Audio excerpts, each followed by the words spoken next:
Yoo horii qala nu ta'e binnee qalla.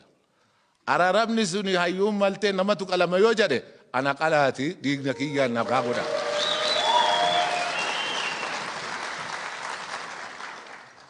Isinitti dabala. Horii qalanii nagaa yoo ta'e binnee qalla. Namatu qalama yoo jedhan dhiiga kiyyaan qalaati nagaa godha. Kana achi tokko yoo nu taane malee injifannoon hadha qabanne tun harka keenyarraan baate seenaa gurraacha barreessuuf deemaa jira.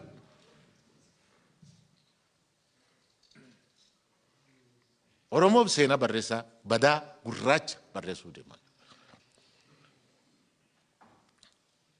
Kanaafi araar guddaan tokko abbootii siyaasaa kana keessatti gaggeeffamuu qaba. Yoo kun ta'e nagaan hin buutu. Yeroo gabaabaaf caffeen kun aangoo kan qabu hunduma gidduu galee ka isaanii fuudhee araarsu koree tokko dhaabee hadha murtii tokko ogeessota keessa kan qabu abbootii seera keessa kan qabu dippiloomaatota seera kan qabu koree tokko ijaartanii seera irratti tumtanii akka baatan kabajaan isin gaafadhaa. Wanna hunduma keessaan boochiseef dhiifama na godhaa anillee boo'etaan isin boochise.